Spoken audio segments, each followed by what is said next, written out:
Assalamualaikum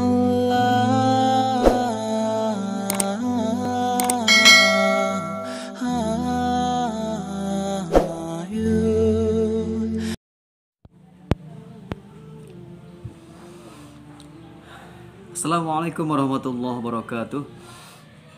Sahabatku sekalian, ketemu lagi dengan saya di channel Dodi Saputra Berkarya. Dan hari ini memang hari yang lebih baik, mudah-mudahan, dari hari kemarin.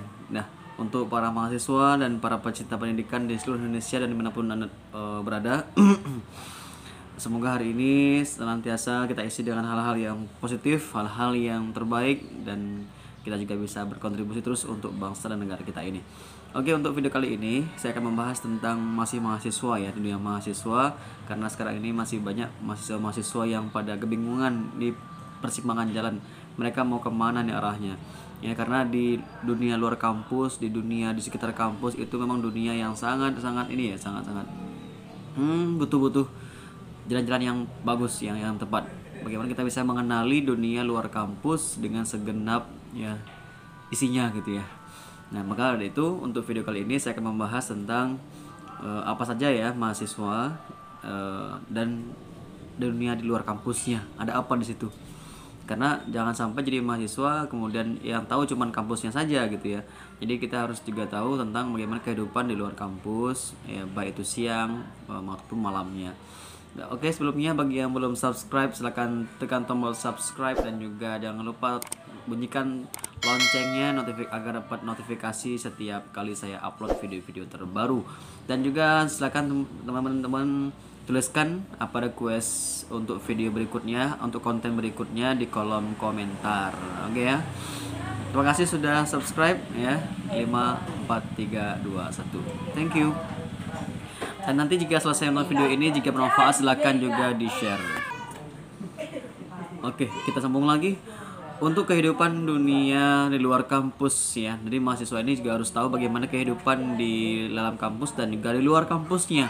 Mengapa di luar kampus? Nah, karena bahkan lebih banyak lagi mahasiswa akan berkecimpung di luar kampus ketimbang di dalam kampusnya. Mengapa? Kalau kuliah itu biasanya cuma beberapa jam saja gitu ya. Hanya beberapa SKS saja dalam sehari itu. Tetapi karena di luar kampus itu jauh lebih lama gitu ya. Keluar dari kampus, kemudian juga dia akan menghadapi dunia di luar kampus yang memang luar biasa sekali. Mau tahu? Yang pertama, dunia luar kampus itu kita harus mengetahui dunia lingkungan kos kita, yang pastinya ya, karena kita akan pulang dari kampus dan juga akan bertemu dengan orang-orang yang ada di sekitar kos kita atau di sekitar tempat tinggal kita. Guys, seandainya kita tinggal di asrama atau di wisma atau di kontrakan gitu ya, yang artinya kita berinteraksi dengan orang-orang yang serumah ya, serumah dengan banyak orang ya, pastinya ada sekitar 5 sampai 10 orang misalkan. Jadi di situ kita harus kenal ya siapa orang-orang yang terdekat dengan kita ya, saudara-saudara kita, kemudian juga orang-orang yang bisa menjadi partner kita. Oke, dalam sebuah asrama atau kontrakan kita biasanya ada mengenal orang berbagai suku ya, suku bangsa, termasuk orang-orang yang mungkin berbeda agama dengan kita. Jadi kemungkinan itu akan ada begitu ya. Yang pasti mungkin beda suku itu hal yang lumrah, kemudian beda umur, lintas usia juga begitu, dan yang pastinya beda kebiasaan. Jadi ketika kita berada di luar kampus atau di khususnya di kos ya atau di kontrakan, kita harus mengetahui bagaimana sifat karakter dari rekan-rekan kita yang lain, apakah itu senior kita, apakah itu junior kita, apakah itu memang masih sebaya dengan kita. Kita harus saling menghargai, saling mengerti, dan saling pengertian dengan teman-teman kita. Ya, misalkan kita tidak merokok gitu ya, dan teman kita perokok, dan bagaimana caranya agar kita bisa terhindar dari itu, maka kita cari kontrakan yang sama-sama teman yang tidak merokok, misalkan begitu. Atau kita mencari kontrakan yang memang jauh dari kebisingan, maka kita ajak kawan rekan mahasiswa yang lain untuk mencari tempat yang ya pastinya jauh dari kebisingan ya, jauh dari kendaraan bermotor dan sebagainya. Dan itu tergantung pada kita semua. Jadi saling menghormati, saling mengerti, dan juga saling memberi ya, take and give. Jangan sampai kita hanya menerima saja dan kita nggak mau untuk berbagi ya, berbagi makanan, berbagi kebahagiaan, berbagi kesempatan dan rezeki dan sebagainya. Jadi dunia di dalam kos itu begitu ya. Kemudian dunia di luar kos lagi, kita akan berinteraksi dengan orang-orang yang ada di misalkan tingkat pemuda di sekitar kos kita, apakah itu ikatan pemudanya, apakah itu pengurus masjid atau pengurus musolanya begitu ya, atau pengurus RT dan RW-nya gitu ya, atau termasuk orang-orang penting di situ ya di daerah itu.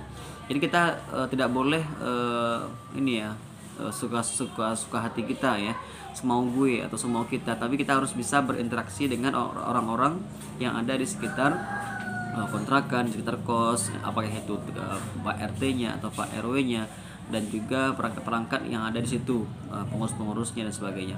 Kita harus berusaha untuk dekat dengan mereka, dan kita pun bisa berinteraksi dengan mereka dengan lebih banyak lagi. Kemudian di luar kampus itu ada dunia malam juga ya. Misalkan teman-teman yang suka nongkrong di kafe-kafe atau nongkrong di kedai-kedai yang itu mereka mencarakan tentang karya-karya gitu ya. Misalkan komunitas-komunitas kepenulisan misalkan. Mereka membeli koran siang harinya, kemudian mereka bawa untuk diskusi di malam harinya di kedai-kedai kopi, kedai-kedai minuman gitu ya, yang pastinya halal gitu ya. Jadi di situ mahasiswa tidak harus ini ya, tidak harus membuang waktunya sia-sia, tapi dia juga bisa berinteraksi diskusi dengan rekan-rekan yang lain, membahas tentang sesuatu. Misalkan objek yang mereka bahas itu tentang koran ya, mereka membahas tentang cerpen, membahas tentang puisi, membahas tentang esai, membahas tentang berita-berita terbaru hari ini, termasuk mungkin membahas tentang tugas kuliah mungkin yang berhubungan dengan agenda mereka begitu. Jadi tidak ada waktu yang sia-sia ketika malam hari mahasiswa bisa menggunakan waktu dengan santai, tapi tetap pada tujuan yang terukur gitu ya, tercapai tujuannya. Jadi malam hari memang sebaiknya digunakan untuk hal-hal begitu, diskusi, kita memperbanyak bertukar pikiran dengan mahasiswa yang lain agar kita semakin kaya wawasan, pengalaman, dan juga pastinya ilmu pengetahuan gitu ya. Dan selain itu juga ada komunitas lain, misalkan komunitas pecinta motor gitu ya, sama-sama pecinta motor metik atau pecinta motor gede gitu ya, dan atau mungkin yang suka nongkrong saja gitu ya, nongkrong aja. Itu termasuk dunia-dunia malam yang harus kita perhatikan. Jadi mana yang kita bisa ambil sisi positifnya, mana yang bisa kita lihat sisi dari negatifnya. Tergantung kita nanti bagaimana kita bisa mengisinya. Nah, ketika saya dulu waktu di kuliah itu saya bergabung dengan komunitas para pecinta Al-Quran gitu ya. Jadi setiap beberapa waktu ketika akan ada pertemuan rutin gitu ya, apakah sepekan sekali, apakah ada agenda-agenda yang sifatnya itu membaca Al-Quran, apakah itu sifatnya tausiah dan juga sebagainya, hafalan, murojaah gitu ya. Tergantung kita bagaimana kita bisa memilih komunitas yang tepat sesuai dengan passion kita masing-masing. Yang pastinya teman-teman mahasiswa sudah tahu ya, mana yang terbaik buat teman-teman sekalian. Yang pasti terbaik untuk dunia dan terbaik pula untuk akhiratnya. Jangan lupa ketika mahasiswa pun kita harus mempersiapkan diri, karena itu adalah tempat latihan kita untuk mempersiapkan diri di jenjang jenjang membentuk keluarga gitu ya. Karena memang setelah mahasiswa kita akan wisuda dan akan lulus, akan bekerja, dan pasti akan berumah tangga gitu ya. Itu sesuatu hal yang sudah jelas akan kita alami gitu ya. Ya tergantung kita masing-masing mau cepat atau lambat, itu tergantung kita masing-masing. Yang pasti ketika mahasiswa kita harus menemukan jati diri kita, menemukan di mana sih ya minat bakat kita. Ya tergantung kita bisa memberdayakan, kemudian juga bisa mengisi atau menyalurkannya di komunitas yang ada di sekitar kampus atau di dunia kampus juga boleh. Dan berikutnya setelah dapatkan komunitasnya, kemudian teman-teman sudah berusaha untuk aktif di situ, bergaul di situ, dan merasa nyaman di situ, berarti teman-teman sudah menemukan komunitas yang tepat. Kalau saya dulu komunitasnya komunitas kepenulisan gitu ya. Jadi saya berusaha belajar menulis dengan baik, berusaha belajar bisa membuat puisi, cerpen, novel, membuat buku-buku motivasi, yang itu juga awalnya dari belajar juga. Jadi kalau kita berteman dengan teman-teman yang suka menulis buku, kita juga akan begitu juga gitu ya. Jadi kebiasaan kita dengan siapa akan membentuk kita. Nah, sampai sekarang ya masih ada komunitas penulisan yang ada di kota maupun di provinsi maupun yang ada di seluruh Indonesia, dan itu manfaatnya masih terasa sampai sekarang. Jadi begitu teman-teman sekalian ya, dunia luar kampus itu banyak sekali dan masih ada lagi yang belum saya sampaikan, tapi itu secara garis besarnya sudah saya sampaikan. Semoga kita bisa terhindar dari hal-hal yang negatif dan bisa mengisi hari kita dengan hal-hal yang positif. Terima kasih, thanks for watching. Assalamualaikum warahmatullahi wabarakatuh.